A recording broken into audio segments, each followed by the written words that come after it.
Assalamu alaikum everyone, and a very warm welcome to another session of Ask Dr. Saleem. In this series, you can ask any questions that you have regarding Islam, Quran, or Ahadith. जी अस्सलाम वालेकुम sir. वालेकुम अस्सलाम। Sir जवाब उर्दू में दरकार है। मेरा सवाल ये है कि अरबी ज़ुबान के लफ्ज़ों के जो औज़ान या पैटर्न्स होते हैं कि फ़लाँ लफ्ज़ फ़लाँ वज़न पर है या फ़लाँ लफ्ज़ फ़लाँ बाब से है, मसलन बाब मुफ़ाला से है, बाब इफ्तियार है, या फ़लाँ लफ्ज़ जो है वो फ़लान के वज़न पर है, फ़ोला के वज़न पर है।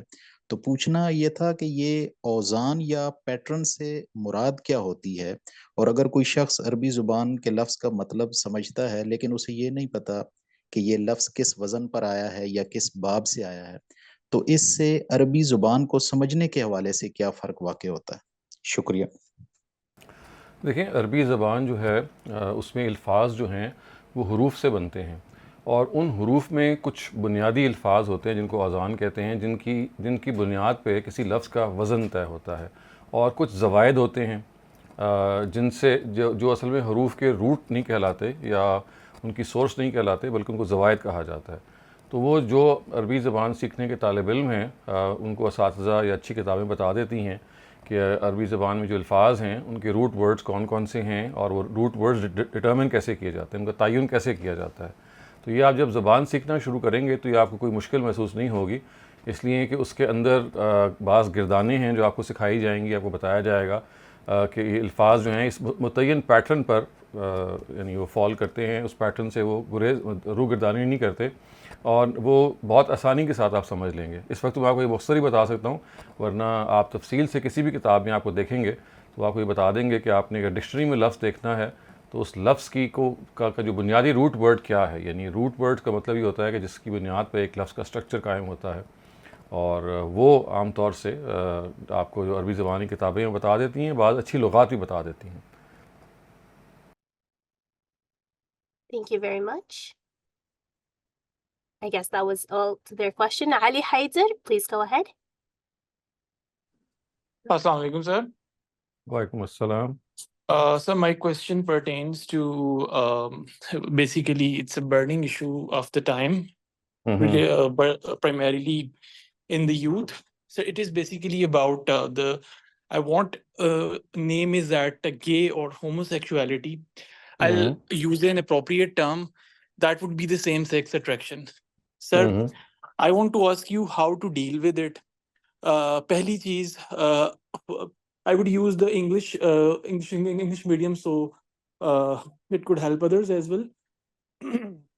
So basically, I believe it's a natural thing. It is something you have inside of you by your very nature, by birth. It is not something like most religious scholars or people say that it is some mental sickness or some ailment. I don't believe in that. It is something you are born with. As early you recognize it, it's a part of you. Secondly, if something is by nature in you, how that is a trial. Like I believe nobody is born with something that is sinful. Like nobody is born an alcoholic, nobody is born a liar. These are the things which later on you develop. If something is born with same-sex attraction, how is that a trial? And if that is a trial, as most of the religious people say it, they term it as a trial, then what options somebody experiencing same-sex attractions, what options that particular person have in this trial? I know a lot of people who are practicing Muslims who want to spend a life submission to Allah Almighty, but this is something you cannot deny. This is something that is very natural. How to deal with that? Religious scholars recommend that marriage is an option.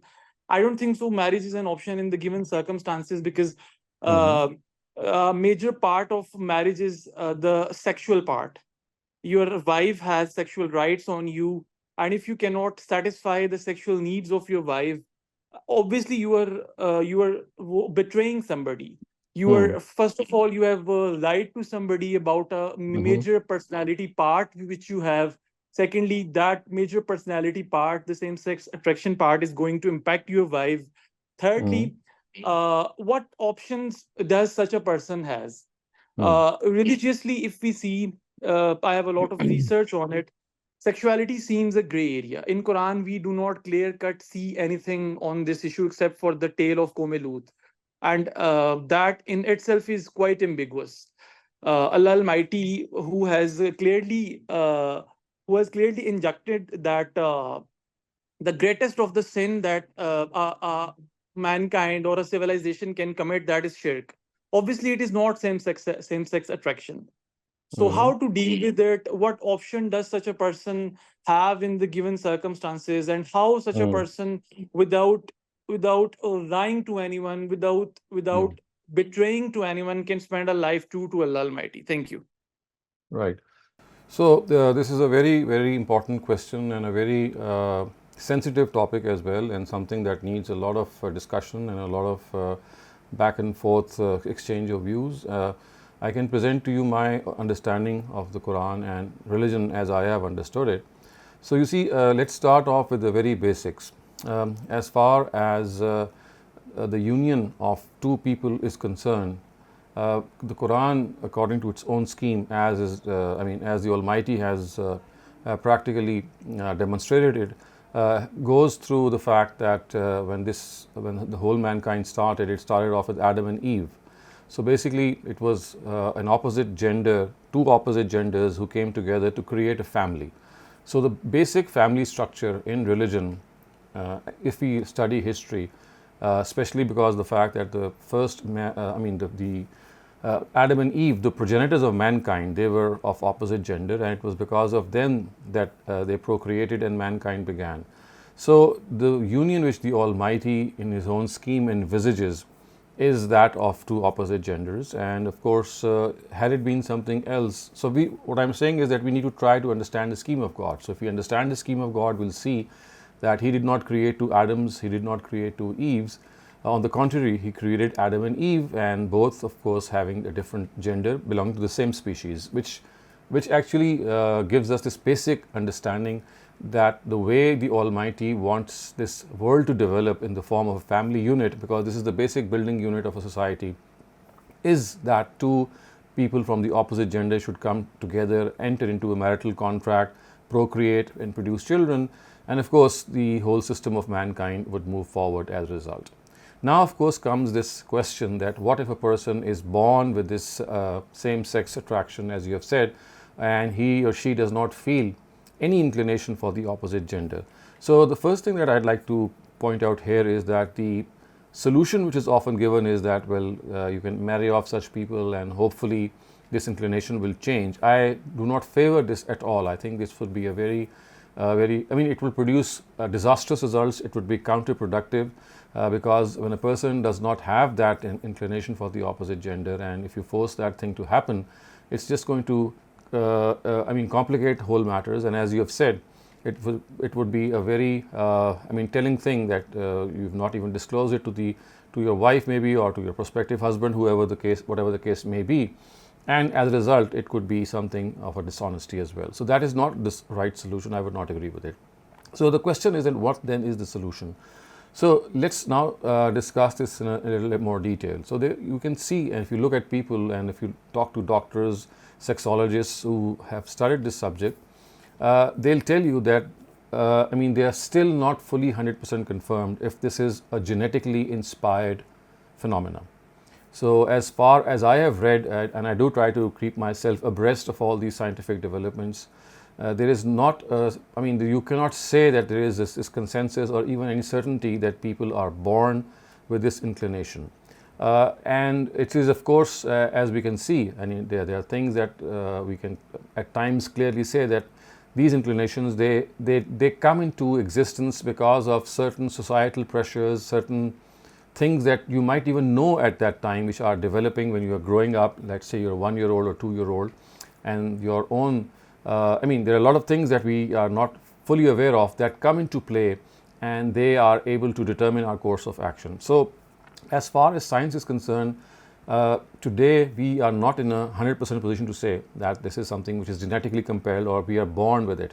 But let us suppose for the sake of discussion that this is something which is a phenomena, whether it is genetically acquired or whether it's something that you acquire from your environment. It doesn't matter, because in both cases a person has to deal with it. So the question is not as much as if it is something which is internally acquired or a person is born with it, as it is with the question that what should we do when such an attraction or such a situation results. So my inclination here once again is the same as what most scholars say, that basically this is, and if you look at things, that we have different inclinations with which we are born. You'll find people who are compulsive liars. We have people who are compulsive killers. They are serial killers. They are kleptomaniacs. They are pedophiles. They are people who have this inclination so strongly built in them that they just cannot resist them. So I'm not debating the origin at the moment. So I was just referring to that origin just to let you know that even science is not 100%, not 100% confirmed whether it's genetically compelled or not. But as I said, let us take it for the sake of discussion that this is an issue. So just as a person who is a pedophile or a person who is genetically compelled to steal things, if you look at a lot of people who are genetically compelled to do certain heinous acts, so that should not give them a license to practice those acts, but just because that is something you feel that you are born with. You have the feeling to do anything you like, but you see, everything has to be ethically and morally correct. So if you look at the scheme of the Almighty, in which it has clearly said that a family comes into being through the union of a man and a woman, and it also says that in Surah Ma'arij and Surah Mu'minun that the only way that you can satisfy your sexual desire is through the opposite gender. When it says illa ala azwajihim, which means that they should only confine themselves to their wives. So this gives us a second tier of guidance, that as far as sexuality is concerned, apart from the fact that if you would like to gratify yourself through self-gratification, that's another option. But if you have to satisfy it through some other person, then it has to be your wife. It cannot be someone outside wedlock. So if these two things are clear, that as far as marriage is concerned, it can only take place between opposite genders as we see the scheme of God. And as far as the fact is concerned that when a husband when a person has to have some sexual contact with anyone, then the Quran says that it cannot be with anyone except with his wife. So this again guides us further that if sexual desire has to be satisfied through someone else, then it has to be your wife. But then that does not preclude the option that you can do it on your own in the form of masturbation or self-gratification. This is something which has not been prohibited at all, as is generally misunderstood. And then of course is the question that how should you deal with this desire. So as I said, that desire, when it takes such force in you that you need to satisfy it, then the only way perhaps in this situation is to do it by self-gratification. And the other thing is that if this is something that is not going away, or maybe you're not able to control it, then as I said, this should not be a reason to make it a license in any way. A person can have a very strong inclination to do something, but if that something is that you need to satisfy your sexual urge through the same gender, then this has to be taken as a command of God, that God has not allowed it to happen, and it does not want it to happen. And the reason, of course, that it has not allowed it to happen is also very clear, that the Almighty wants a family system to evolve through the union of a husband and wife, not to the union of two men or two women, because of course that would not produce the family on right footings, and neither would it create the later or the next generation, which is of course one of the products of marriage. Now, of course, another very important thing is that when a person who is going through these urges, and he is trying to fight them and he's struggling through them, again, this is something that we have to be very sympathetic to such people. We have to be very compassionate to such people. We must not think that they are lesser people in any way. And they might be going through their own struggles, they might be going through their own problems in life, and at the same time, I think one of the evils of our society is that when a person declares himself that he has this urge, then he becomes the most hated person in the society. Now, this is something which is absolutely not correct. It is intolerable that you regard someone who has declared himself with a different sexual orientation to be a person who is despicable. I mean, you can have a difference of opinion with the person, just as you can have this difference with any other issue in religion. You can have the issue of sexual orientation also discussed as a difference of opinion, but to condemn such people or to, in a way, point fingers at them and regard them to be untouchable, as is the case in our many Muslim societies, this is something that has to be rectified. I do accept this fact. There are so many people who have this attraction, they experience this attraction, but at the same time, they are extremely pious people. They are good in human beings as far as humanity is concerned, as far as their obligations towards God is concerned. All these things they carry out in a very perfect way, except for this. So I think they need to understand that just as if you have this urge to kill people, which can be an inbuilt urge, that cannot give you the license to start off and go on a killing spree. In a very similar way, if you feel this urge, whether it is genetically acquired or whether it is something that you acquired from your atmosphere, because you cannot satisfy that sexual urge except through your wife, in the case of a man. So therefore, you would need to go to some other practices in order to satisfy it. And of course, self-gratification is one of those practices in which you can just release that energy that has built up in you. But you cannot be allowed to marry, for example, or live in a union with the same gender, because of course that would be against the scheme of the Almighty. So that is how I understand this complex topic, and I am prepared to discuss more. Thank you very much, Dr. Saleem. We have a bunch of chat questions. So the first one asks, could you please explain verses 38 and 40 of Surah Hajj while explaining the tafsir of Surah Baqarah, verses 114 and 115. Ghamidi sir says that in this, not only worship places of Muslims is mentioned, but in Surah Hajj, the worship places of Jews, Christians, and all worship places of all religions which existed at the time by the name are mentioned, and Allah has given the command for jihad that whoever destroys worship places, their hands should be stopped, because this is against humanities, and whoever remembers God in whatever way they want, the holiness of them should be maintained. So no human has the right to worship another person's worship place. And also about Prophet Muhammad allowing people of Najran to pray on Sunday in the Mosque of Allah, when the people of Najran, they used to worship Isa alayhi salam. Could you please explain these? I don't think it requires any explanation. These are self-explanatory phenomena, I would say, because you see, as far as the destruction of temples or synagogues or churches or mosques is concerned, all of these places are holy in their nature, because these are places in which God is worshipped. Remember, Abrahamic religions, they are all basically monotheistic in nature. Yes, there are deviations. They can be called as deviant polytheists, deviant monotheists, but in no way can they regarded to be polytheistic in nature. So therefore, protecting the worship places of all religions is something of a obligation of an Islamic state.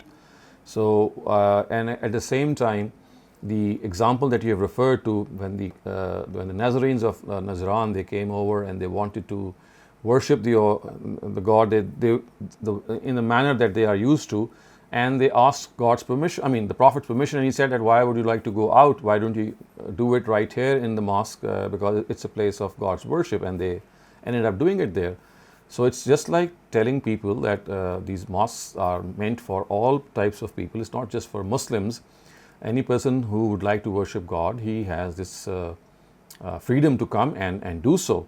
I think this is a very golden example which he set in his own times, and it is a shining example, in fact, in which he was giving them this inspiration as well, that as far as worshipping God is concerned, you don't need to go and necessarily to your own place. It's the same all over, and if you are here in the mosque of God, why don't you start worshipping Him here?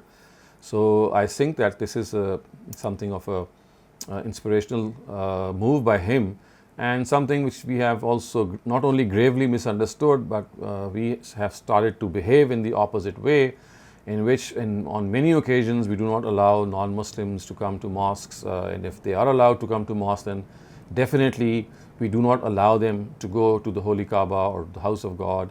And if you go there, you'll find there is caption written over there that beyond this point, no non-Muslim can enter.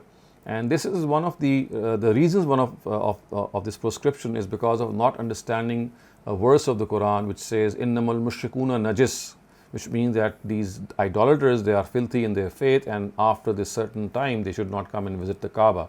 So remember, these idolaters were being spoken of, against whom the truth had been ultimately delivered, and they were absolutely convinced of their polytheism, but they still insisted that we still will believe in more than one God. So that was a very special category of people about which the Quran said that they will not be allowed in the mosque of God, because they acknowledge one God as their creator, but still out of arrogance or out of any other reason, they still associate partners with him. So this was meant for such, very specific category of people who lived in the times of Prophet Muhammad.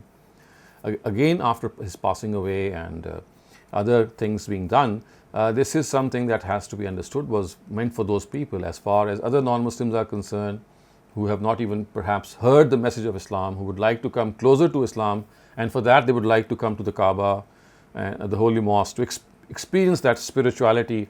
Everyone, when he goes there, I'm sure you would know, whoever has gone there, which would vouch for this, that there is a very special feeling when you visit the house of God. It engulfs you and it gives you a very special orientation regarding God. So instead of opening up these mosques and these places for non-Muslims, we have done the opposite. So I think that I've just tried to explain and make sense of these Quranic verses, which have already inspired so many other people. But as I said, because of not understanding one verse of Surah Tawbah, which says that these idolaters are filthy in faith, we have extended this non-entry of that particular category to all other non-Muslims, and as a result, we have made a mess of these directives. Thank you for that explanation, Dr. Saleem. The next question asks, the state is responsible for only two things. One is the implementation of prayer and zakah, and two, revenge of action taken against people's lives and their properties. But in another area, people say that prayer is a matter of relationship between Allah and the servant, so the government shouldn't interfere in it. And prayer is the right of Allah, so the individual is only answerable to Allah. So how can the state enforce prayer?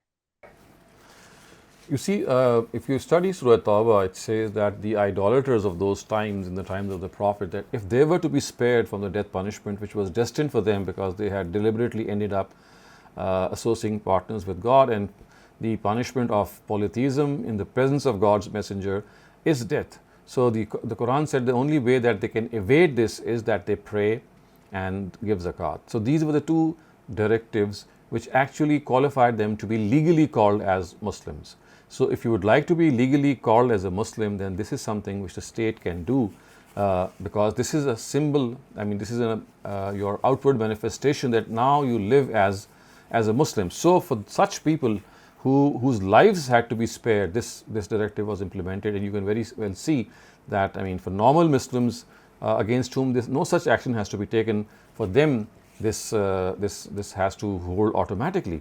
So as far as enforcing the prayer is concerned, this enforcement has their own, they can have their own choice. If they would not like it to be enforced, then legally they cannot be given the rights of a Muslim which he or she would have. If they have to declare themselves to be the legal Muslim, then this is basically the minimum requirement that they must profess. After professing faith, they must show their profession of faith by praying to him and by giving him zakat. So when it says that a Muslim state has this authority, it does not mean that it is at all times, it's an obligation that it should do it. All that it says is that it can go as far as to do it. Maybe at times it chooses not to do it, but it has the authority to go as far as to do it on certain occasions. And if this occasion, the occasion demands that it should be done, then of course it should be done. But then, as I said, there could be a lot of instances in which this extreme action is not even needed, because people are being educated and people are being slowly brought closer to Islam. So of course some lenience can also be shown. But if at some instance, after showing lenience and after educating people, if a government insists that if you would like yourself to be called a Muslim, then you must outwardly also show that you're a Muslim, then if it wants, it can enforce this. As I said, if it depends on the situation. It can go as far as enforcing it, but as I said, it's not a mandatory thing. Thank you, Dr. Saleem. The next question asks, I like to play badminton with my husband, and we usually play in a public park on the road. But recently we were thinking if it's okay to do so as there are strangers around and I'm often jumping and running around while playing. Can you please clarify if it's okay religiously? Yeah, I think, well, maybe your own modesty has beckons you to do so when you're playing. Of course, at times it is not appropriate. You're in an inappropriate situation at times. So maybe it's more appropriate and more, it's better if you could do it maybe in your house or some place in which you're confined to your husband's company only. Or a situation in which people are busy in some activity. For example, if you're doing some activity like playing badminton in a club, so because all people are basically involved in that activity, so you don't stand out when you jump around. So when you do it on the roads or on such places which are public places, then you do stand out, and that could be, of course, something which might be against that modesty that every woman has. Thank you, Dr. Saleem. Shabnam, you're up next. Please go ahead. Thank you Mariam sir अभी आपने gauge और ये homos की question के reply में deviated human attitudes का जिक्र किया जिसमें पीडोफाइल्स और ये सीरियल किलर्स तो लाइक सर मुझे लगता है कि सर ये क्वेश्चन राइज करता है कि ये जो डिविएटेड ह्यूमन एटीट्यूड्स हैं ये मोस्टली या तो जेनेटिक होते हैं या अगर एक्वायर्ड भी हो तो स्पेशली जो पीडोफाइल्स हैं वो मोस्ट ऑफ द टाइम्स वो खुद भी चाइल्ड अब्यूज से गुजरे होते हैं जिसकी वजह से वो इस तरफ आते हैं और सीरियल किलर्स भी एक कंपल्सरी एक उनका एक वो अर्ज होती है तो सर उनकी ट्रीटमेंट पर क्यों नहीं फोकस किया जाता instead of punishing them and condemning them only punishment उनको ट्रीटमेंट की तरफ लाजमन फोकस करना चाहिए और कंडेम नहीं करना चाहिए. उनको बताना चाहिए कि ऐसा आदमी जो है he is sick in his mind and he needs medical help. So जितने भी इस तरह के मामलात होते हैं अगर वो वक्त पे रिपोर्ट हो जाए, देखें ना होता ये है कि वो नुकसान करने के बाद वो रिपोर्ट होते हैं. एक सीरियल किलर पकड़ा ही नहीं जाता, वो 50 लोगों को मार देता है, उसके बाद वो पकड़ा जाता है, तो वो तो नुकसान तो हो गया. तो असल में ये तो तभी पॉसिबल है ना कि जब बहुत पहले आप इस एलिमेंट को, इस सिकनेस को भांप लें और फिर जो पेरेंट्स हैं या जो उनके लवाहिकीन हैं वो उसका इलाज करवाएं. तो होना तो यही चाहिए कि जितना ज़्यादा साइकेट्रिस्ट या साइकोलॉजिस्ट उनको हेल्प कर सकें उनको करनी चाहिए. लेकिन जब ये सिचुएशन पैदा हो जाती है, जब हाथ से काबू से हाथ से चले जाते हैं और ये यानी सारे जराइम वो कर देते हैं और वो फिर कानून की जब हदूद में आते हैं तो फिर तो कानून अपना निफाज करेगा. Dr. Shehzad, you were talking about homosexual and lesbians. I just wanted to point out, आप सही कह रहे हैं. I don't know if it has been proven scientifically or medically that some people are genetically are born or inclined. But I can personally say that I have seen families where there are children who in their childhood, if you watch them, they have been inclined towards the opposite sex. So I think we have to be fair to them that I don't think it's always that they go in for someone and then they keep on doing that act and it becomes a habit. I think can we also say that there could be some medical reasons and we could help them that way or let them be the way they are? Yes, of course. I think that if medical help can be provided, I mean, that is something that can be done without even asking, because you see, for that a patient has to admit that this is something that is of an ailment and it needs to be corrected. So you see, there are some who don't even think that it's an ailment and it's something that needs correction, and so therefore they do not opt for that treatment. But if they think, I mean, if a doctor, a sexologists are people basically who deal with this subject. So if a sexologist thinks that he can or she can help such an individual by creating the right sense of sexual desires the way it should happen, if there is some medical treatment, if at all, then of course there is no reason why we should not go for it. Dr. Shehzad, I know of two people who are married, who have been involved for about 7 years, got married, and they've even had a child by surrogacy. I have seen them, they're extremely happily married. and they don't feel they're doing anything wrong. Of course, they don't live in Pakistan, they live in the United States. Maybe that it makes it easier for them not to have to hide their inclinations. So I sometimes wonder if we are very fair to people in Pakistan who could be inclined this way. So what is the question?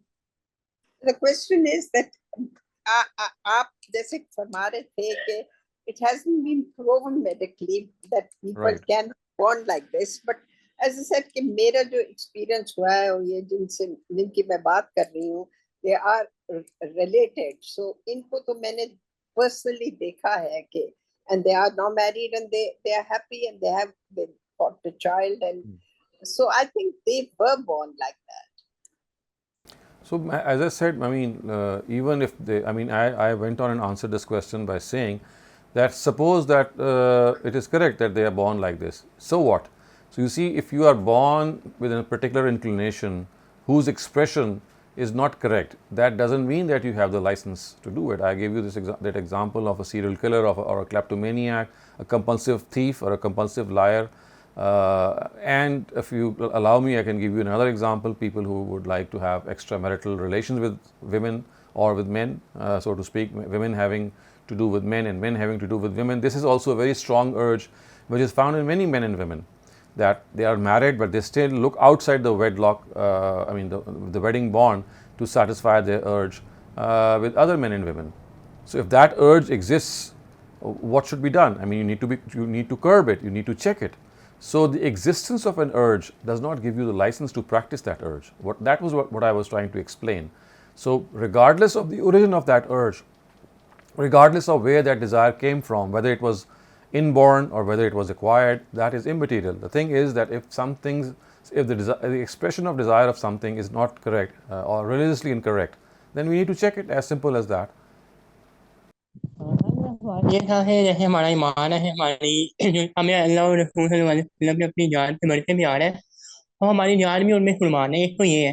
دیکھیے ایسا قرآن پاک میں یہ بھی ہے، تمہیں اپنی جان بچانے کے لیے اوپر بھی اختیار کرنا پڑے تو کر لو. تو اس بارے میں مجھے تھوڑی سی کنفیوژن ہے. ایک طرف ہم کہتے ہیں ہماری اللہ اور رسول میں جان قربان ہے اور قرآن پاک میں کچھ اور حکم ہے.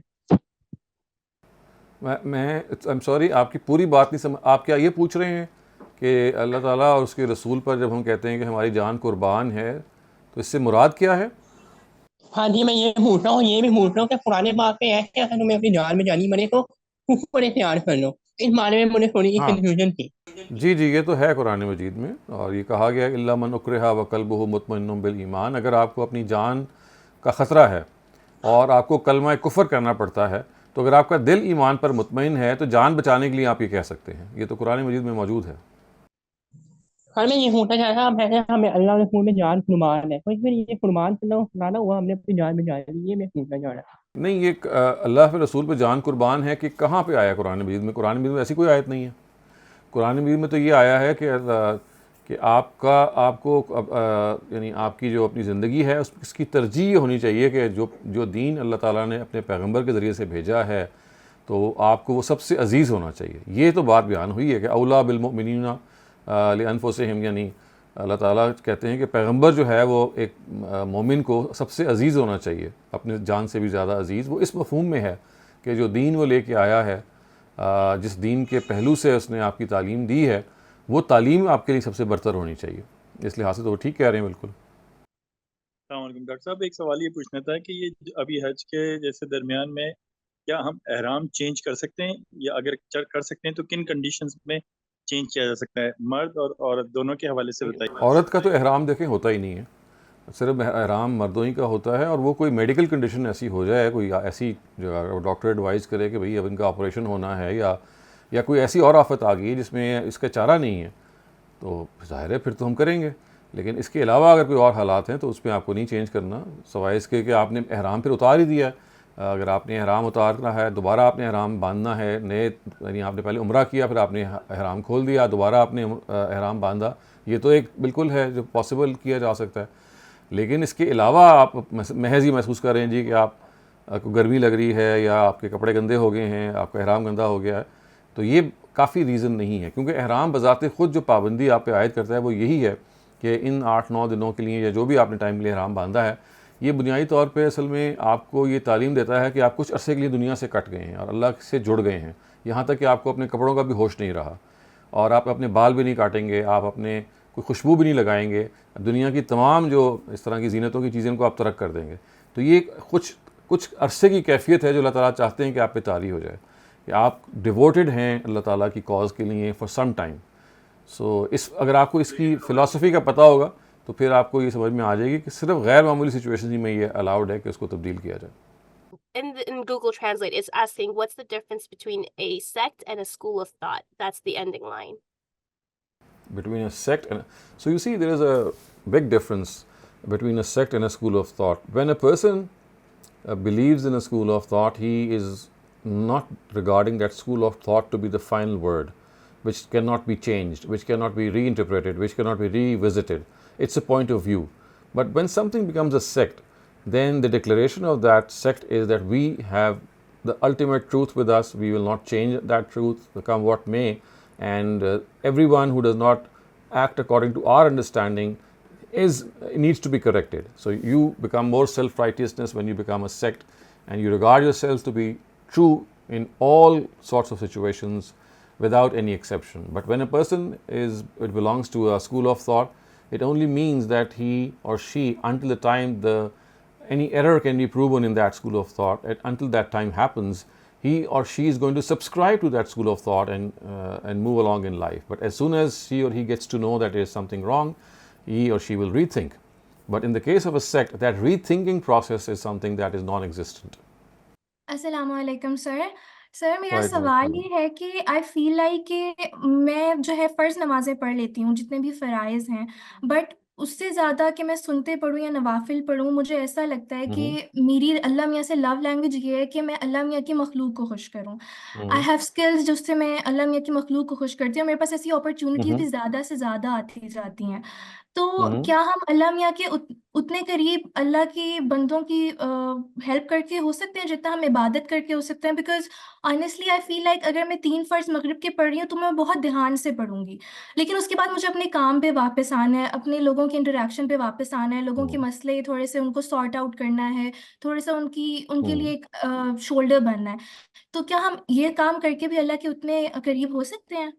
بالکل ہو سکتے ہیں، اور اس میں نبی صلی اللہ علیہ وسلم کی ہمیں روایت بھی موجود ہے جس سے معلوم ہوتا ہے کہ اخلاق میں اچھا ہونا، کردار میں اچھا ہونا بھی آپ کو اللہ تعالیٰ کے قریب لے جا سکتا ہے جتنا نوافل یا وہ ریچولز کے جو آپ فرض کے علاوہ کرتے ہیں.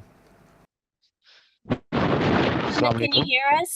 We can hear you, Muhammad, but I guess he's having trouble hearing. Are you listening? I'll type him in the chat. Omar Farouk, please go ahead. جی السلام علیکم.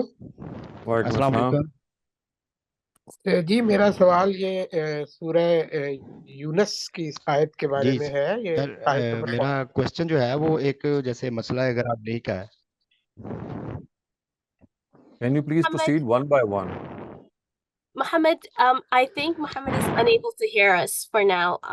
If you're able to hear us, please go ahead. Otherwise, we'll move on to Omar Farouk. Okay, Omar Farouk, please go ahead.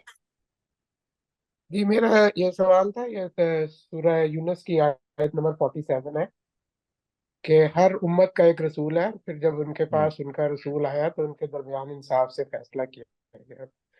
اس کی مجھے کبھی تھوڑی سی confusion یہ ہوتا ہے کہ یعنی بہت سارے جگہ ایسا یعنی ہے کہ یہ رسول نہیں ہے. کیا یہ حضرت ابراہیم سے پہلے کے دور کا بیان ہے، یا یہ کہ مطلب اس کے بعد تو زیادہ تر رسول جو ہے وہ مڈل ایسٹ اسی سائڈ پہ آتے رہے؟ نہیں، یہ تمام انسانیت کا بیان ہے، اس کا تعلق حضرت ابراہیم سے بالکل بھی نہیں ہے. بلکہ کہا گیا کہ اللہ تعالیٰ نے جو امتیں دنیا میں پیدا کی حضرت آدم سے لے کے ان سب میں ایک رسول کو بھیجا جس نے ان پہ حق واضح کیا، اور ان کی دنیا میں ان کا حساب کتاب ہو گیا. یہ حضرت ابراہیم سے متعلق نہیں ہے، یہ تو اللہ تعالیٰ کا عمومی قانون بیان ہو رہا ہے. نہیں یعنی میرا بیسیکلی سوال یہ تھا کہ یعنی جیسے ایک تو موجودہ دور میں تو یہ اپلائی نہیں ہو رہا. نہیں، وہ مراد ہے ختم نبوت تک. دیکھیں جب نبوت ختم ہو جائے گی اس کے بعد تو نہیں نہ ہوگا. یعنی اس آیت کا مطلب یہ ہے کہ جب تک نبوت ختم نہیں ہو گئی تو اللہ تعالیٰ نے ہر قوم میں ایک رسول بھیجا. جب نبوت ہی ختم ہو گئی تو اس کے بعد ظاہر ہے یہ کام ویسے ہی ختم ہو گیا. وہ تو ختم نبوت والی آیت نے بتا دیا کہ یہ جو پورے کا پورا معاملہ ہے یہ دور نبوت کی بات کی جا رہی ہے. دور نبوت میں اللہ تعالیٰ نے یعنی جس دوران اللہ تعالیٰ نبی بھیج رہے تھے اور ختم نبوت ابھی واقع نہیں ہوئی تھی, اس وقت تک اللہ تعالیٰ نے ہر قوم میں ایک رسول بھیجا ہے. صحیح. لیکن یہ تھوڑا سا مجھے کنفیوژن ہوتا ہے کہ جب حضرت ابراہیم سے آنورڈ جو رسول ہے وہ تو زیادہ تر مڈل ایسٹ میں آئے ہیں سارے. ہاں تو وہ اصل میں نے اس لیے عرض کیا نا کہ یہ ان سے متعلق نہیں ہے, یہ آیت تنہا ان سے متعلق نہیں ہے, یہ تو ان سے پہلے سے ہی معاملہ چلا آ رہا ہے. ان سے پہلے بھی جو رسول تھے وہ ان سب کے ساتھ ہی معاملہ ہے. صحیح صحیح, ٹھیک ہے, thank you. Thank you. Muhammad Jamil, please go ahead. جی السلام علیکم. وعلیکم السلام. جی سر, میں ایک قرآن میں ایک مسئلہ غرانیق کے نام سے جانا جاتا ہے, اس کے بارے میں تھوڑا سا میں جاننا چاہ رہا ہوں. مسئلہ غرانیق کی آپ بات کر رہے ہیں؟ تو یہ تو آپ سورہ نجم جب پڑھیں گے نا, اور آپ کسی بھی مفسر کو پڑھ لیں, اس میں اس کو انہوں نے تفصیل سے بیان کیا ہوا ہے. ایک ضعیف روایت ہے جس کی بنیاد پہ یہ واقعہ مشہور ہو گیا کہ جب نبی صلی اللہ علیہ وسلم سورہ نجم پڑھ رہے تھے تو اس پڑھنے کے دوران شیطان نے ان پہ ایک الہام کیا, اور الہام میں ان کو یہ کہا کہ تلک الغرانیق العلا و انا لعبادتہ یا شفاعتہ لترتجا, جس کا مطلب یہ ہے کہ یہ جو دیویاں ہیں ان کی عبادت جو ہے یہ اللہ تعالیٰ نے اس کا حکم دیا ہے, یہ محمود چیز ہے. تو یہ ایسی ہے کہ جیسے اس سورہ کے دوران سورہ تو اللہ تعالیٰ نازل کر رہے تھے الگ سے, لیکن یہ چند اور آیتیں ہیں کہ جو شیطان کی طرف سے نازل ہو گئیں اور نبی صلی اللہ علیہ وسلم پہ یہ انہی کو آپ وہ کہتے ہیں نا جو سیٹنک ورسز کا آپ نے نام سنا ہوگا, وہ انہی کی طرف اشارہ وہ کرتی ہیں. لیکن یہ روایت بالکل کمزور روایت ہے. ہمارے ہاں یہ حدیث کے معیار پہ پوری بھی نہیں اترتی. جو محدثین ہیں ان پہ آپ ان کو دیکھ سکتے ہیں, اور اگر آپ اس کو تفصیل سے جاننا چاہتے ہیں تو اس پہ سب سے اچھا نوٹ اگر آپ اردو زبان میں دیکھنا چاہیں تو مولانا مودودی صاحب کی جو تفہیم القرآن ہے اس میں اگر آپ سورہ نجم کی جو یہ شروع کا حصہ دیکھیں گے نا, تو اس میں انہوں نے اس روایت کو پورا بیان بھی کر دیا ہے اور اس پہ تنقید بھی کر کے بتا دیا ہے کہ یہ کتنی کمزور روایت ہے. لیکن یہ جو سورہ حج میں بھی آیات آتی ہیں کہ وہ جو ہاں وہ تو حج میں آیت, جی وہ اس لیے ریلیٹ کرتے ہیں نا اس کی شان نزول کے طور پہ. وہ کہتے ہیں کہ جب بھی کسی رسول نے اللہ تعالیٰ کے حق میں بات کرنے کی کوشش کی ہے تو ایسا ہوتا ہے کہ شیطان اس کے خلاف پروپیگنڈا کرتا ہے. تو لوگوں کا خیال ہے کہ وہ پروپیگنڈے کا مطلب یہ ہے کہ اس طرح کی آیتیں الہام کرتا ہے. دونوں الگ الگ باتیں ہیں. یہ تو ایک عام بات ہے جو سورہ حج میں بیان ہوئی ہے کہ جب بھی اللہ تعالیٰ کے جو نبی ہیں وہ اللہ تعالیٰ کی راہ میں اٹھتے ہیں تو شیطان تو اڑنگے ان کی راہ میں ڈالتا ہے, لیکن وہ اڑنگے ڈالنے کا کیا مطلب ہے؟ اس کو ڈالنے کا یہ مطلب ہے کہ اس کو آزمائش سے گزرنا پڑتا ہے, وہ لوگوں کو ان کے خلاف اکساتا ہے. اس کا یہ مطلب تو نہیں ہے نا کہ وہ آیتیں الہام کرتا ہے, یہ تو لوگوں نے جوڑ لیا اس کو اس سے, ورنہ وہ آیت تو محض یہ بیان کر رہی ہے سورہ حج کی کہ وہ ایک مختلف بات بیان کر رہی ہے. جی اس کی کوئی سینس تو بنتے نہیں, سورہ نجم کا سورہ حج کا ان کا کانٹیکسٹ ہی بالکل ڈیفرنٹ ہاں لگتا ہے کوئی پڑھنے سے. تعلق نہیں آپس میں. تو جی وہ ہاں. اس طرح سے پتہ نہیں کس طرح سے ریلیٹ, پتہ نہیں وہ سمجھ نہیں آتی ہے کہ کس طرح سے اس کو ریلیشن میں لے آئے, اور اسٹینک ورسز جیسی جو ہے جی وہ ہاں, ہم پہ پھر باتیں اس طرح سے ہوتی ہیں. بس اور یہ دوسرا سر ضعیف قصے ایک میں کہانی ہے. یہ پوچھنا تھا کہ جیسے جی جیسے فراہی اسکول آف تھاٹ میں ایک نظم قرآن جو ہے یعنی یہ ڈسکور ہوا ہے, تو اب جب ہم فراہی اسکول آف تھاٹ کی بات کرتے ہیں تو اس میں جو کنٹیکسچل کانٹیکسٹ ہے پورا کا پورا, اور ایک نظم کے طور پر اس کو جانا جاتا ہے, اور آیات جو ہیں ان کو اس طرح سے انٹرپریٹ کیا جاتا ہے کہ جس طرح سے وہ مثلا کہ شان نزول ہمیں بتاتے ہیں ٹریڈیشنل ویو سے, اس میں اور فراہی اسکول میں تھوڑا فرق ہے. تو جو یہ اس طرح کے جو فرق ہیں وہ فراہی اسکول آف تھاٹ میں چلیں وہ بات ہے کہ حمید الدین فراہی صاحب جو ہے رحمۃ اللہ علیہ ان کا ایک تھاٹ ہے, پھر وہ تھوڑا سا ہمیں امین حسن اصلاحی صاحب جو ہیں ان میں چینج نظر آتا ہے, پھر غامدی صاحب جو ہیں ان میں بالکل چینج نظر آتا ہے. تو یہ فراہی اسکول آف تھاٹ جو ہے وہ ایک جگہ پر اس طرح سے اس کی مطابقت نہیں بن پاتی, یعنی اپنا اپنا تھاٹ. اب جیسے غامدی صاحب کا تھاٹ ہے تو اب تو بہت زیادہ پروپیگنڈا غامدیزم کے نام سے کیا جانے لگا ہے سوشل میڈیا پہ, تو غامدیزم لیکن تو نہیں ہے, یہ تو فراہی اسکول آف تھاٹ ہے. اور اس جی میں آپ کو اس کی تفصیل میں آپ کا سوال سمجھ گیا ہوں. دیکھیے فراہی اسکول بنیادی طور پہ کچھ اصولوں پر اتفاق کا نام ہے, یعنی کچھ ایسے اصول ہیں جن کو یہ تینوں اصحاب جن کا آپ نے نام لیا ان اصولوں کو درست مانتے ہیں, لیکن جب وہ ان اصولوں کو اپلائی کرتے ہیں تو اس میں فرق آ جاتا ہے, یعنی انڈرسٹینڈنگ میں فرق آ جاتا ہے. اصول ایک ہی ہیں, لیکن جب فراہی صاحب اس اصول کو اپلائی کرتے ہیں تو وہ ایک نتیجہ بیان کر دیتے ہیں جو ہو سکتا ہے بعض دفعہ دونوں اصحاب سے فرق ہو, اور یہی معاملہ ان کا بھی ہے. تو یہ اصل میں صرف اتنی ہی بات ہے کہ آپ ایک چیز پر اتفاق کریں، وہ ہے کہ پرنسپلز آف انڈرسٹینڈنگ ایک ہیں، لیکن جب آپ ان کو پرنسپلز کو اپلائی کریں گے تو ہو سکتا ہے کہ میں اپلیکیشن میں ایک اور نتیجہ نکال لوں اور دوسرا کوئی اور نکال لیں، اور یہ آزادی ہر ایک کو موجود ہے، اور یہ بھی کوئی الہامی بات نہیں ہے کہ پرنسپلز بھی ایک رہیں گے. نہیں، اس کی وجہ نہیں، اس کی وجہ یہ ہوتی ہے کہ وہاں پہ تھاٹ میں آزادی نہیں ہوتی. وہاں پہ مثلاً امام حنیفہ نے یا احناف نے اگر کوئی پرنسپل بھی طے کر دیا ہے اور اس کی اپلیکیشن بھی طے کر دی ہے تو کوئی آدمی اس کو چیلنج کرنے کا اس کو اختیار نہیں ہوتا، اس وجہ سے کوئی نیا پیدا ہی نہیں ہوتا. آپ کو ماننا پڑتا ہے کہ جی جو اصول ہے اور اس کا اطلاق ہے یہ دونوں ویسے ہی مقدس ہیں. جب اس چیز پر ڈبیٹ ہی نہیں ہو سکتی. جی کولیکٹیولی ہم یہ کہہ سکتے ہیں کہ صرف اپلیکیشن کے پوائنٹ آف ویو سے اختلاف ہے، جی ہاں، ویسے کو نہیں ہے. جیسے طلاق کا ویسے کوئی میٹر ہے نہیں تو 3 ہے. طلاقیں جی، بجا کا وقت نہیں دے اپلیکیشن ہے، سکتے، اس ہر میں جگہ سب پہ کا اپلیکیشن اتفاق کا ہے. ایسا ہی ہے. جی جی جی جی جی بالکل بالکل صحیح ہو گیا، بڑی مہربانی، thank you sir. Thank you very much. Saif Farouk, you're up next. Please go ahead.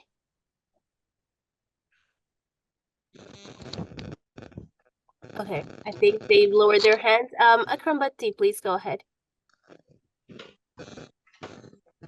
السلام علیکم سر. وعلیکم السلام. جو پہلے بھی بات ہو رہی تھی، جو یونس کی آیت نمبر 47 ہے جہاں پر ذکر ہے کہ ہر امت میں ایک پیغمبر آیا.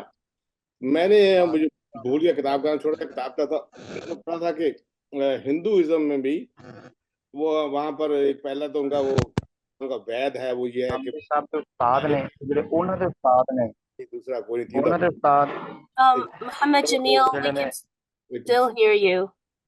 اور Please mute yourself. دوسرا پھر یہ ہے کہ اسی میں ذکر تھا کہ حضرت نوح علیہ السلام جو تھے وہاں پر آئے تھے. تو کیا یہ اس کی کوئی تصدیق ہے کہ نہیں، یہ کنجیکچر ہے، ابھی ہم پوری طرح سے تو نہیں کہہ سکتے، لیکن اس کی بڑا اسٹرانگ امکان ہے، کیونکہ جس زمانے میں وہ وید رہے ہیں اور خاص طور سے اس کے اندر جو توحید کا ایلیمنٹ اتنا اسٹرانگ ہے کہ اور کوئی چیز سمجھ میں نہیں آتی کہ وہ کیا چیز ہے جو اس توحید کو اتنا زیادہ زوردار طریقے سے ان کے ہاں بیان کر رہی ہے. تو اگر وہ براہ راست نہیں تھے تو کم سے کم ایسا ضرور لگتا ہے کہ ان کی تعلیمات کا اثر بہت رہا، اور وید جو ہیں اسی وجہ سے آپ کو توحید کی منادی کرتے ہوئے نظر آتے ہیں. تو لیکن یہ چونکہ ایک پری ہسٹورک چیز ہے، تاریخ کی روشنی میں نہیں ہے، تو ہم کوئی قطعی طور پہ تو بات نہیں کہہ سکتے، لیکن ہم یہ کہہ سکتے ہیں کہ اس کی اسٹرانگ پاسبلٹی ہے. کیونکہ دیکھیں اللہ نے میرا سب پوائنٹ، اللہ نے کہا کہ ہر امت پہ ہم نے ایک نبی بھیجا. اس کی روشنی میں کہتا ہوں کہ پہلا بیعت نہیں دیکھیں، پہلی بات تو یہ کہ امت کا ورڈ سمجھ لینا چاہیے نا. امت کا جو تعلق ہے وہ اس چیز سے ہے کہ یعنی آپ یوں سمجھیے کہ جو تاریخ کا دور ہے، جو نبوت کا دور ہے، حضرت آدم سے لے کے نبی صلی اللہ علیہ وسلم تک، اس میں جو امت کی ڈیفینیشن کیا ہے؟ گروہ کی، کہ مختلف علاقوں میں جو گروہ چلے گئے وہ امتیں بن گئے. یعنی امت سے مراد علاقائی گروہ ہیں کہ جہاں اب سیٹلمنٹ شروع ہو گئی، وہاں پہ ایک مناسب تعداد میں جو لوگ ہیں وہ جمع ہو گئے. تو وہاں پہ یہ ہم اس وقت یہ نہیں کہہ رہے کہ وہ جو امت ہے وہ لسانی بنیاد پہ بنی، وہ زبان کی بنیاد پہ بنی، وہ فلاں. یعنی اس زمانے میں اصل چیز علاقہ تھا. علاقہ میں جب لوگ چلے جاتے تھے تو وہ اس علاقے کو ایک لحاظ سے آباد کر لیتے تھے. تو جسے آپ انگریزی میں سویلائزیشن کہتے ہیں. جو سویلائزیشن ہے بیسکلی اس کی مختلف رہی ہیں. انڈس ویلی سویلائزیشن رہی ہے، ادھر آپ کو معلوم ہے جو میسوپوٹیمیا وغیرہ عراق میں ایک اور سویلائزیشن رہی ہے. تو یہ بیسکلی سویلائزیشن کا جو ورڈ ہے یہ امت کے لیے مجھے زیادہ موضوع محسوس ہوتا ہے کہ آپ اس کو سامنے رکھ کے جب امت کا ورڈ یوز کریں گے تو آپ کو معلوم ہوگا کہ ہر سویلائزیشن جو ہے اس کے اندر، یا ایک سب سویلائزیشن بھی آپ کہہ سکتے ہیں جو اس کا ایک سب سیٹ ہے، کہ وہاں اللہ تعالیٰ نے رسول بھیجے. رسول وہاں پر آیا ہوگا، یہ نہیں ضروری کہ آئے ہوں. بالکل. اور دیکھیں قرآن نے ایک اور بات کہی ہے کہ رسول قد قصصناہم علیک ورسول لم نقصصہم علیک، کہ بہت سارے وہ رسول ہیں جن کا ہم نے تمہیں بیان کر دیا ہے کہ وہ یہ اور یہ ہیں، کیونکہ عرب ان سے واقف تھے. قرآن تو عربوں کو مخاطب کر رہا ہے، تو بہت سارے وہ رسول جن سے عرب واقف ہی نہیں تھے لیکن وہ ایگزسٹ کرتے تھے. قرآن کہتا ہے کہ اس کو ہم نے مینشن ہی نہیں کیا اس لیے وہ ریلیونٹ نہیں ہے. اس سے صاف معلوم ہوتا ہے کہ اور رسول بھی تھے جن کو قرآن مینشن نہیں کرتا، لیکن وہ عربوں سے چونکہ واقفیت ان کو نہیں تھی، یعنی عرب ان سے واقف نہیں تھے، تو قرآن نے ان کو مینشن نہیں کیا. لیکن یہ تو مطلب نہیں ہے کہ وہ آئے نہیں، وہ موجود تھے لیکن قرآن میں ان کا ذکر نہیں ہے. جزاک اللہ خیر، شکریہ، بہت بہت شکریہ. Thank you. Thank you very much, Dr. Saleem. Next question comes from Saif Farouk. Please go ahead. And just a reminder, we're very short on time, so I'd like to request the remaining participants to keep their questions very concise. Thank you. Okay, السلام علیکم جی. Safe فاروق. Okay सलाम। मेरा question ये है कि जैसे fry school of thoughts ये कहता है कि जी दीन एक ही है, हजरत इब्राहिम से पहले भी बाद में भी। तो जब हुजूर सल्लल्लाहु अलैहि वसल्लम से पहले और हजरत इब्राहिम के बीच में, यानी कि जो हजरत ईसा और जो हजरत इब्राहिम के दूसरे बेटे जो थे, तो इनके मानने वाले भी अगर एक ही दीन था, तो फिर क्या वो भी ये बैतुल्लाह आए, कभी उन्होंने भी हज किया, उम्रा किया, या कोई ऐसी चीज भी है कहीं रिकॉर्ड में? जी ऐसा मिलता है, रिकॉर्ड में मिलता है। हज़रत दाऊद के बारे में मालूम होता है कि वो आए, बल्कि बाज़ मुहक्किकीन ये बयान करते हैं इनकी कब्र भी उसी एरिया में पाई जाती है। सो हमें चूँकि वो दौर तारीख़ का वो है कि जिसके बारे में हमें 100% मालूमात नहीं है, लेकिन हम यही कहेंगे कि जब से हज को मशरू करार दे दिया गया था, तो हज करने के लोगों ने ज़रूर कोशिश की होगी। सही सही सही, बिल्कुल ठीक, सही है। Thank you. Thank you very much. Naushad Shafkat, please go ahead. Assalamu alaikum, sir. Sir, just a question. You just answered that ummat means different groups. I'm asking this question from another perspective, that Hazrat Adam was the first human as well as the first prophet. What was the need for a prophet so soon after creation? Had man gone Right. astray so much right at the beginning? And why was the need for a prophet being the first man? So the first, Adam being the first prophet, in spite of the fact there could not have been any differences because mankind had yet to evolve, the reason for him being a prophet is not this that we generally think. Basically, he was the person or the first person who spoke to God. He was in communion with God, and this is one of the greatest evidences and proofs that the first human being was in communion with God, and this was transferred to his next generation as a proof that he spoke to God and he was in communion with God, he received his directives, and therefore the fact that there is a God is something which is evidenced by a human being is the real reason why he was made a prophet, so that his conversation with God and the way he conversed and was able to receive his guidance could become a legacy for the rest of mankind, that God exists. And the greatest proof, of course there are other proofs as well, but one of the proofs is that the person that he created with Eve was the person with whom he conversed, with whom he gave the first initial directives of civilization and mankind. But sir, isn't the role of a prophet a harbinger of glad tidings and as a warner to humanity? So, as I said, to start off, this was the reason, and then we know that in our earlier generations, people had very long lifespans. So this cannot be ruled out, but that when he lived for several hundred years maybe, and it can always be a possibility, keeping in view the fact that messengers are sent for this purpose of giving glad tidings and warning people, that many generations were born from him. So you see, in 1 century normally we have 3 to 4 generations.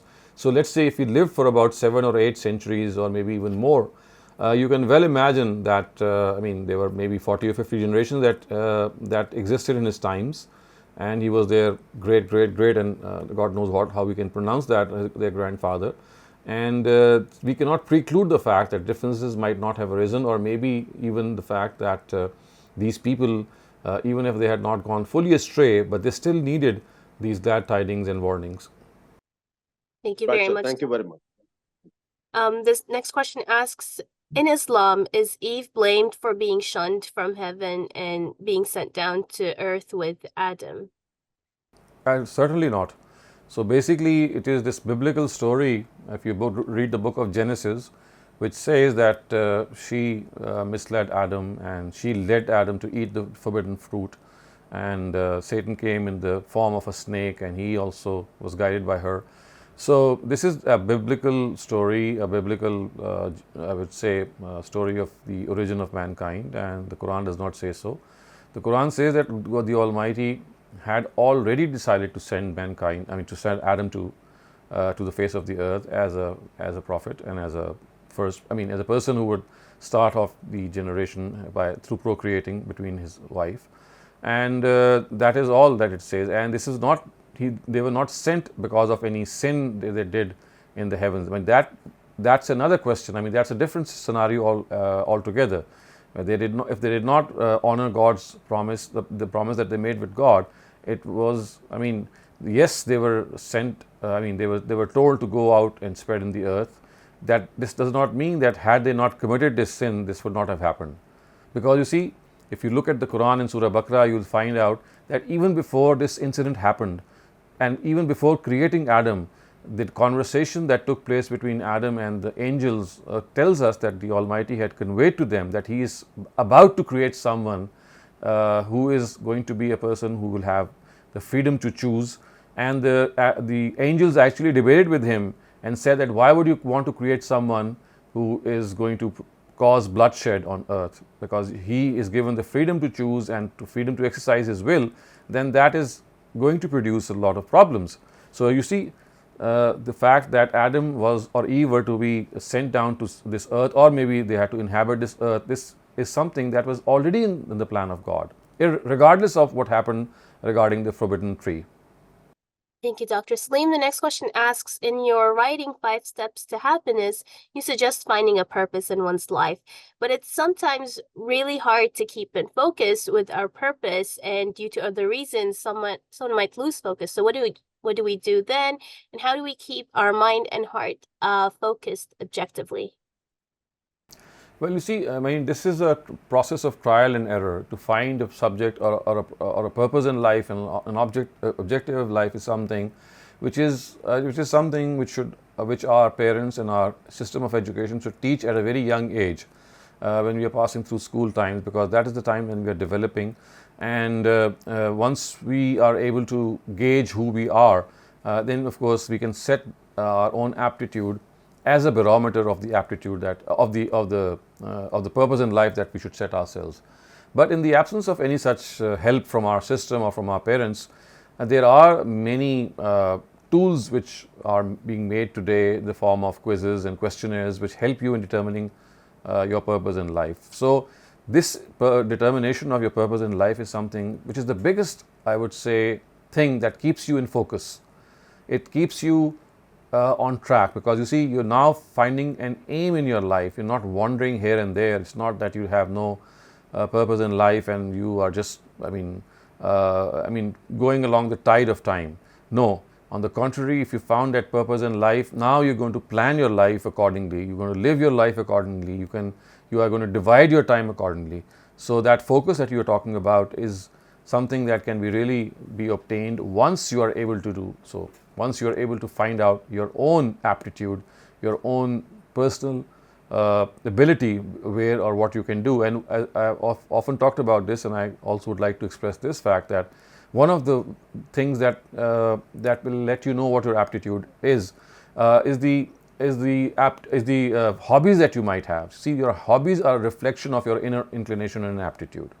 And secondly, your own environment will give you some feedback. Your friends, your family will tell you, well, you're good at this thing. And thirdly, if you win prizes or any acclaim or awards in a particular field, that again is a signal that you're good at certain things which have won acclaim. So this is how you are able to determine your own personal aptitude.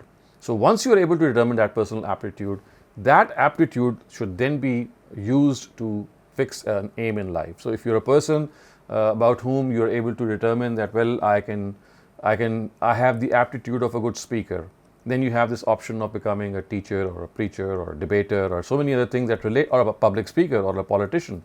So these are skills which these people use. So you see, basically it is your inner inclination, what you have should be used. It is something that should govern the objective of life that you have. If you do not use your inner inclination and you set yourself some other objective, then this will be like wishful thinking or an ambition that you have in your mind, but it's not going to be fulfilled. Only those objectives are real which are in line or in consonance with your inner ability. So the first thing is that you find your inner aptitude and in your capacity, and then in accordance with that ability and capacity, you determine your purpose in life. Thank you very much, Dr. Saleem. We have one more raised hand, but we're all out of time. So if you have a bit of extra time, we might take that. Yes, please do so. Yes, we can do so. Rafia Khwaja, please go ahead. Please make your question very concise. Dr. Shehzad, the Quran addresses the Muslims, people of the book, and the idolaters. What about the rest of the religions, atheists, Buddhists? The Quran doesn't address them. What will happen to the faith of these people who the Quran has not addressed? What's going to happen to them after their death? So first of all, the reason that the Quran has not addressed Hindus or Buddhists is that, I mean, the Quran is a book of dialogue. It's going to speak to people who are present in Arabia in the time of its revelation. So there were no Hindus or Buddhists in its times of revelation, so therefore it did not speak to them. So because it's a live dialogue from God with people who were standing in front of him in the land of Arabia, so only people who were there could have been discussed. Now, having said that, in spite of the fact that there are several denominations which are not discussed by the Quran, it does not mean that there is no guidance found about them, or we cannot determine anything about them. But on the contrary, if you are able to find out how God has conversed with Jews and Christians and the believers, from that very conversation you can derive principles on the basis of which guidance can be obtained for any follower of any religion. So, I mean, there is one thing that they are not addressed, but this doesn't mean that because of a lack of address, there is no guidance for them. So that you have that indirect guidance available. You can draw analogy on the basis of those directives which are given to people who were present in the times of the Prophet in Arabia, and you can apply that guidance to other people who are not present. Thank you very much, Dr. Saleem. That was it for all of the questions today. Thank you so much for staying extra time to answer